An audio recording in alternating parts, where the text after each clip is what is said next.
Hello, my name is Brian Blase. I am the president of Paragon Health Institute, and I want to spend the next few minutes talking with you about the enhanced Obamacare subsidies, or what some people are referring to as Biden's COVID credits.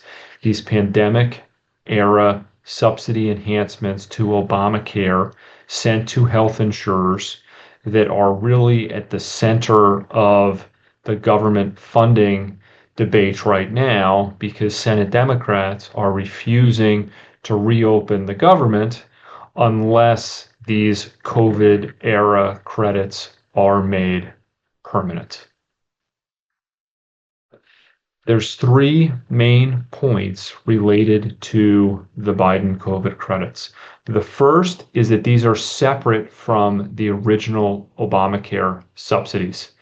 These are pandemic era credits that were enacted without any Republican support in Congress and which Democrats set to expire after 2025.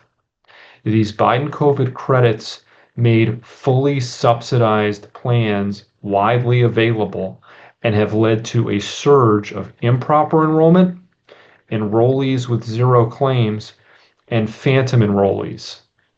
We estimate conservatively there are at least 6 million ineligible enrollees in the exchanges at a cost to taxpayers of almost $30 billion this year. The final key point is that even after these COVID credits expire, taxpayers will still be paying the vast majority of the premium. For the typical enrollee, the taxpayer share of the premium will be 80% next year. This figure illustrates what has happened with individual market premiums from 2013 through 2026. In 2014, Obamacare's key provisions took effect. So you see a significant increase in premium from 2013 to 2014. In 2014, for this enrollee, so this is for the typical Obamacare enrollee, so a 50-year-old individual who makes 2 times the federal poverty line. That's about the average age and about the average income of the typical Obamacare enrollee. In 2014, much higher premium, but the taxpayer is bearing a significant portion of it because of the design of the subsidies. In 2014, the federal government share was about 68%. The enrollee share was about 32%. The key to understanding Obamacare subsidies is that the subsidy caps the amount that the enrollee has to pay for the plan. So everything above that amount is paid by the taxpayer. So from 2014 to 2020, you have a significant increase in premiums, but the enrollee share stayed flat. Almost all of the premium increase was paid by the taxpayer. So that in 2020, the enrollee share of the premium went down to 20%. The taxpayer share was 80%. In 2021, the Democrats, using reconciliation, passed the American Rescue Plan Act. That contained an expansion of the Obamacare subsidies, these Biden COVID credits.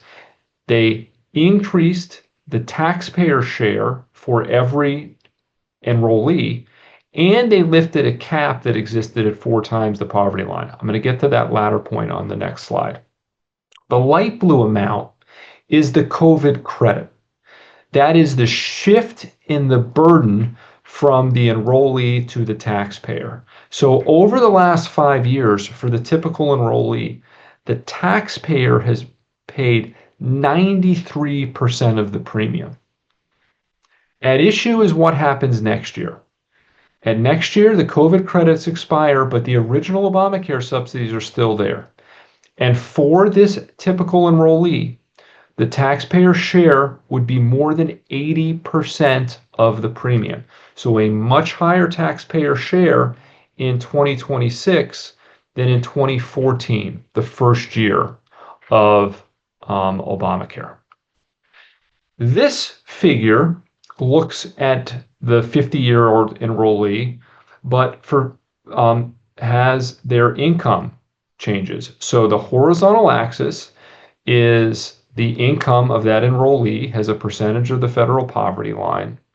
The left axis shows the percentage of the premium paid by the taxpayer or the federal government. And the right axis shows the amount of the premium paid by the federal government. Now, this plan next year is going to be about $10,000 for a 50-year-old enrollee purchasing single coverage. The blue line is with the COVID credits.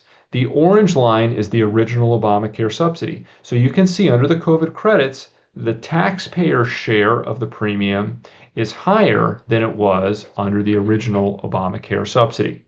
I'm going to point out two things about this graph. The first is what happens for enrollees who claim income between 100 and 150% of the poverty line. Under the COVID credits, their plan is fully subsidized, meaning their out-of-pocket premium is zero for a plan that has a very low deductible and very low copayments. This is the feature of the Biden COVID credits that has driven massive improper and phantom enrollment. The other part I want to point out is what happens at 4 times the poverty line. So you can see under the original Obamacare subsidies, again, what is in orange, there is no subsidy for people above 400% of the poverty line. The COVID credits that Biden signed lifted that cap so that people above 4 times the poverty line now get credits and can get pretty large subsidies. So you can see the largest impact of the COVID credits is actually for older households just above 4 times the federal poverty line. Now, I want to take a break here and talk about polling on this issue, because special interest groups and many on the left are purposefully distorting the issue by portraying all subsidies as expiring after 2025. Many opinion polls are essentially worthless because they portray all the subsidies as expiring, not just the COVID add-ons. When the policy was neutrally described as it is in this question, a majority of voters want the COVID credits to expire. 53% said that Congress should allow these enhanced subsidies to expire and return to the subsidy levels that existed before COVID. As you can see, the background information didn't even inform voters that the cost of extending the credits would exceed $400 billion. The COVID credits led to a surge in improper enrollment, with millions of ineligible people signed up, often without their knowledge. Unscrupulous brokers and agents exploited the credits, misleading applicants about gift cards, enrolling people without consent, and cashing in commissions at taxpayer expense. Many news outlets have highlighted this fraud, and CBO has confirmed massive improper enrollment in the exchanges. A Bloomberg article from June discussed how brokers were making $6,000 a day in commission, and quoted one broker by name who said that half the people they were enrolling in coverage had no idea that what they were signing up for was a health insurance plan. I have several exhibits that illustrate the improper enrollment in the exchanges. Exhibit A. There's been a surge in the percentage of enrollees claiming income between 100 and 150% of the federal poverty line. So it was historically somewhat below 40% of enrollees, and there was still fraud and improper enrollment before the COVID credits. But the COVID credits just poured gasoline on that. And you have in healthcare.gov states, so the 2/3 of states that use a federal exchange, 55% of all enrollees in 2025 claimed income in that category for a fully subsidized plan. There are 15 states where there's more than twice as many people claiming income in that category than have income in that category. Under conservative assumptions, Paragon, we estimated 6.4 million improper enrollees claiming income in this fully subsidized category. That's more than half of all the enrollees in this income category are improper. Second exhibit. So if you have improper enrollees, people signed up without their knowledge, people that have other types of plans, what's one of the things you would expect? You would expect many of these enrollees not to use any healthcare services for the period that they are enrolled. CMS in August released data of any person enrolled at any point in time during the year from 2019 to 2024 who didn't use any healthcare services. It actually broke them up by plan types as well, and I'll get to that in a second. This figure shows the total number of enrollees that did not have a single claim. In 2024, it was nearly 12 million people were enrolled at some point during the year who didn't use a single healthcare service. Now, the universe there was about 33 million people that were enrolled at some point during the year. But that's 35% of all enrollees didn't use their plan for a single doctor visit, to get a prescription filled, a lab test. They used it for nothing. And the percentage of these fully subsidized enrollees that didn't use their plan a single time was higher. It was 40%. Exhibit C, the number of enrollees without reported race or ethnicity nearly quadrupled under the Biden administration. To be clear, I'm not endorsing collecting these data, but the drop under Biden, despite his administration's greater efforts to collect them, just underscores the major program integrity problem. This figure looks almost like a mirror image of the figure of zero claim enrollees. Last exhibit here. The blue line represents the individual market, and these are percentage of enrollees with zero claims. The orange line is the small group market. So Biden's COVID credits only affected the individual market, so the blue line, not the orange line. From 2019 to 2021, you see consistent between the individual and small group market in zero claim enrollees. About 20% of enrollees with zero claims on average from 2019 to 2021. What happens when the Biden COVID credits take effect?